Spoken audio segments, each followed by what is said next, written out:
اللي شفت المنظر ده فين قبل كده؟ شفته فين قبل كده؟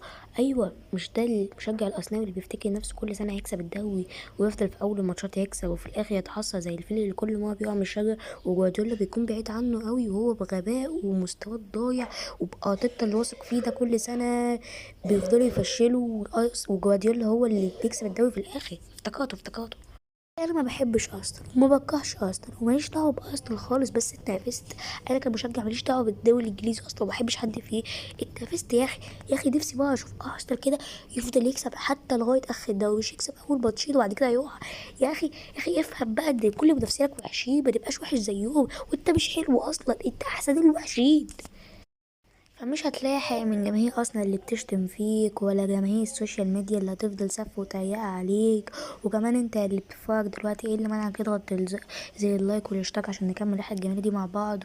وكمان ادعي الارسنال ممكن يكسبوا الدوري مرة في حياتهم.